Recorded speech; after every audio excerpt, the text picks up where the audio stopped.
बेटा ऐसा करो, महाराज जी आए इनके साथ वन में जाओ और जल्दी आ जाना। कोई ऐसा वैसा काम नहीं करना। अगर तुम्हें जो नहीं आता है वो गुरुदेव से पूछ लेना, तुम्हें ये रण विद्या भी सिखाएंगे।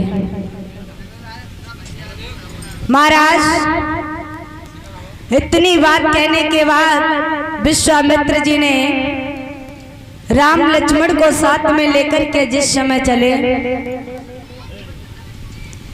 चलते चलते जा रहे थे, महाराज जैसे ही वन में जाकर के पहुंचे, महाराज प्रभु राम से सप्तारी लक्ष्मण जवाब दे दिया, हे गुरुदेव आप नो टेंशन होकर के हवन करिए। अब हम देखते हैं कौन निशाचर लोग तुम्हारे हवन में विघ्न डालते हैं।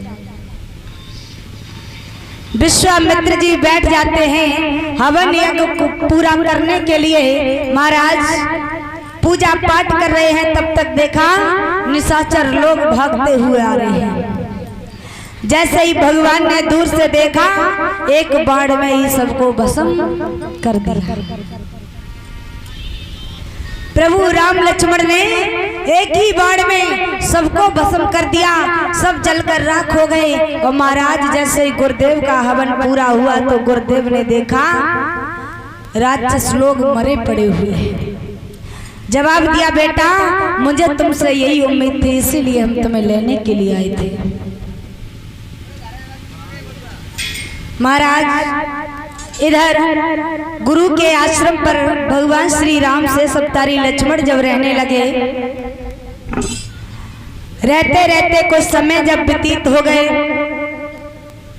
एक दिन की बात, महाराज जनक की जो बिटिया थी जिसका नाम था सीता, अभी सीता जी का जन्म हो चुका है ना, बताया था भैया जी ने।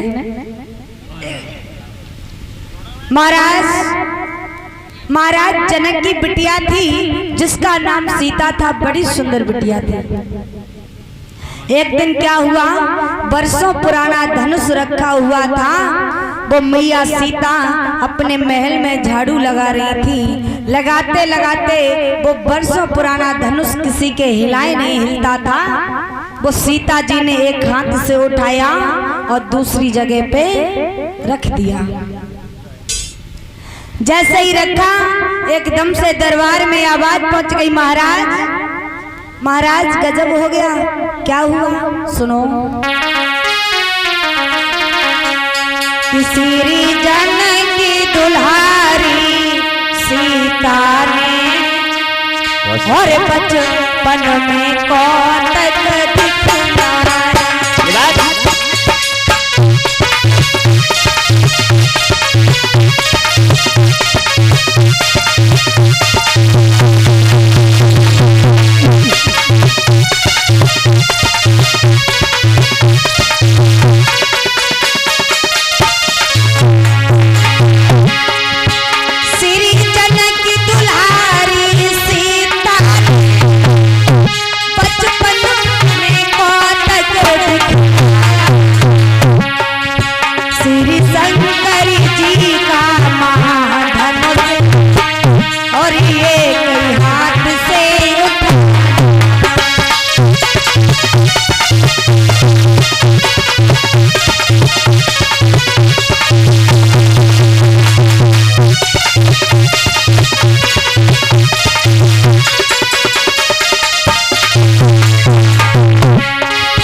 जैसे ही दरबार में आवाज पहुंची, महाराज जनक ने सुना कि मेरी बिटिया सीता